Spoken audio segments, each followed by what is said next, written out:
Today, we are going to talk about the financial B word, budget. Does the B word bring up negative feelings and a sense of dread? That's because your emotional brain responds to the word budget the same way it responds to the word diet.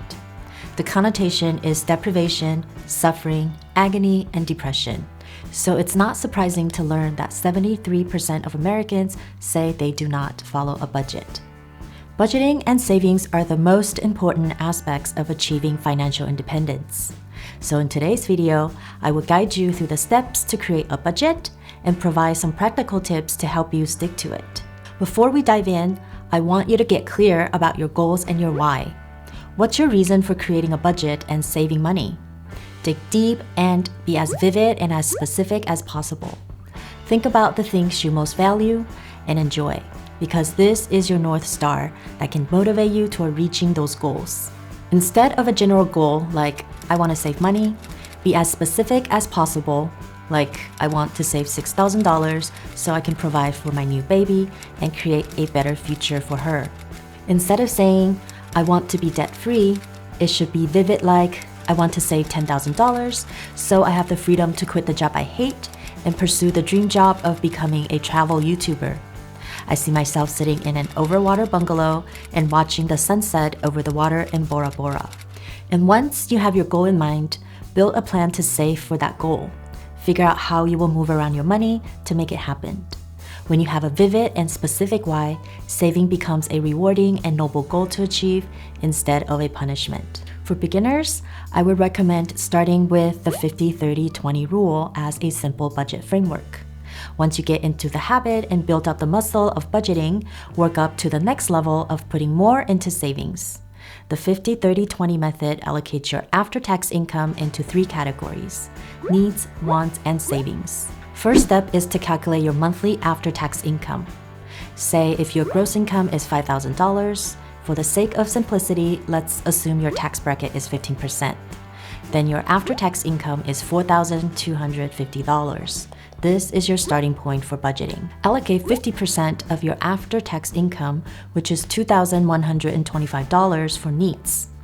Needs are your essential expenses like housing, utilities, groceries, transportation, insurance, childcare, and minimum debt payment. This is the baseline of what you need to survive. They're non-negotiables. 30% of your after-tax income, $1,275, is allocated for wants. Wants are lifestyle expenses like dining out, entertainment, gym membership, designer clothing, hobbies, manicure, and travel. Having an overly restrictive budget can do more harm than good. When you leave room for spending that brings you joy, you're more likely to stick with your overall budgeting plan. Separating wants from needs can be hard, and they're not the same for everyone. You may need a car to get to and from work, but the type of car you need can vary.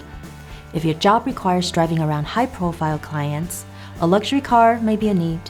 But if you're just driving yourself, it's likely a want because a more budget car will do the job. 20%, which is $850, is reserved for savings and investments.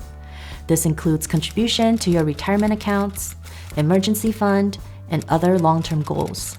This is your financial safety net and a step toward wealth building. Second step is to do an honest assessment and analyze your expenses.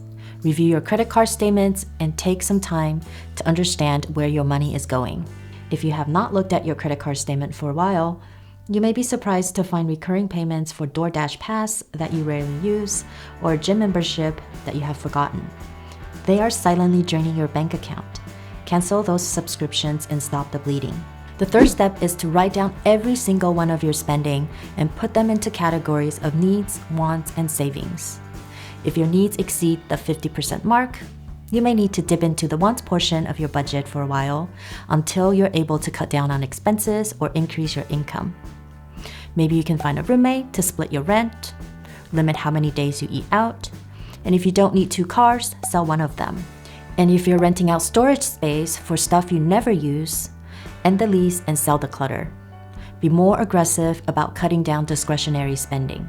Budgeting and savings are behaviors and skills that you develop and learn through practice. Habits form with time and repetition. With each dollar you choose to set aside, you are reinforcing this new behavior and get better at flexing your financial muscles.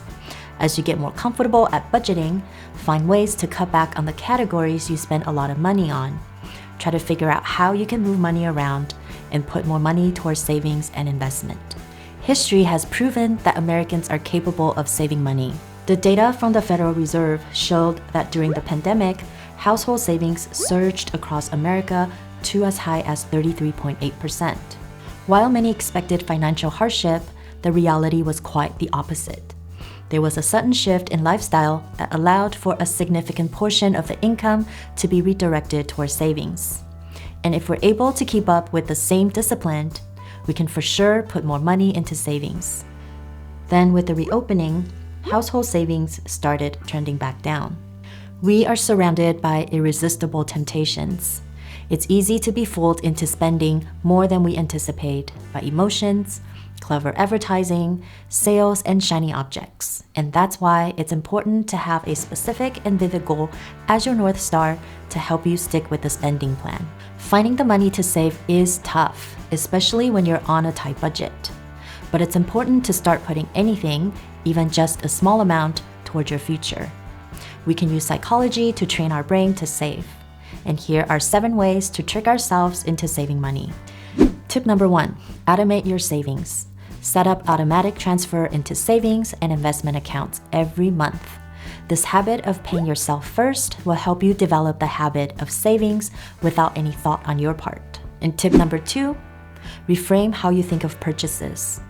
Sometimes just by looking at purchases differently is what our brain needs to make the right decision. So it can be more mindful about how we spend our money.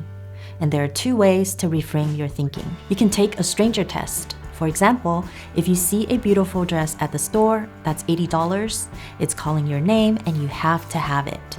Imagine a stranger standing in front of you. In one hand, she's holding that dress. In the other hand, she's offering you $80. Which one would you take? In most cases, the cash is probably more appealing to you. Another way is thinking of prices in terms of hours. Let's say a new pair of designer shoes costs $500. And before making that purchase, think of it this way. How many hours would it take me to earn that $500? Let's say if you make $20 an hour, that's 25 hours of work, not counting taxes and other deductions. Are you willing to pay 25 hours of your life for this pair of shoes? If you reframe your thinking this way, you will realize that you don't want to waste your time making money to trade for things that don't bring you long-term value. Tip number 3, tackle impulsive spending. Impulse buying can be really fun in the moment, and let's be honest, we all love a good sale. You walk into Target for toilet paper, and before you know it, you're loading a cart full of candles and throw pillows into your cart. To stay focused and keep yourself on track, set a clear budget before you enter a store. Do not shop for food when you're hungry. Make it harder for yourself to make impulsive purchases by deleting your saved credit card information from online stores. Do not open tabs at bars, because with an open tab, you don't feel like you're spending money when you're ordering another drink. Make yourself feel the pain of paying for each drink. It also helps to pay cash for discretionary purchases. Having to pay with actual cash makes the brain pause to give these purchases a second thought. Tip number 4, harness the power of delayed gratification.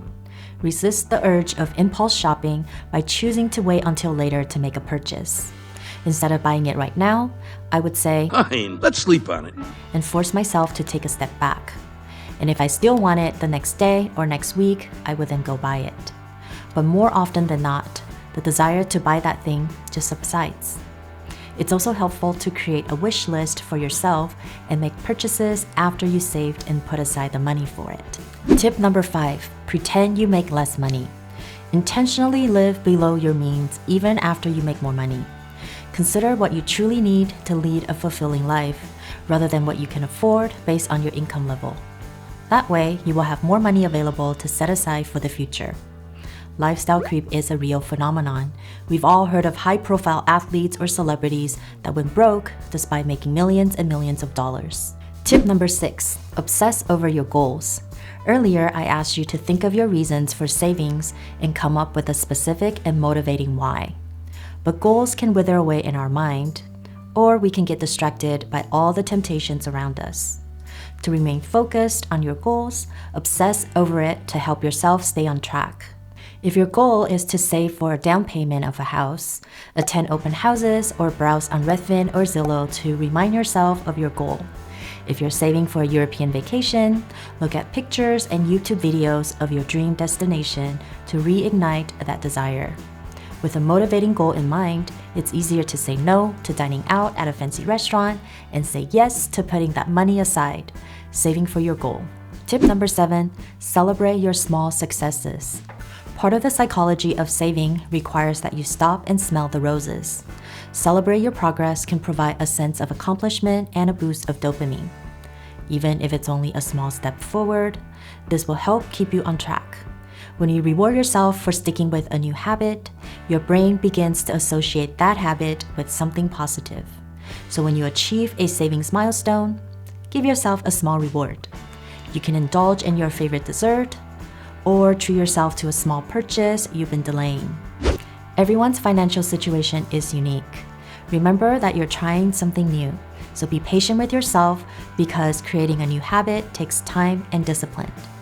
The way you climb a mountain is to take one step at a time. So instead of feeling overwhelmed with budgeting, focus on making one decision at a time that points you in the right direction toward financial independence. Thank you for watching. If you find this video helpful, give it a thumbs up and share it with someone who can benefit. Don't forget to subscribe, and I will see you in the next one.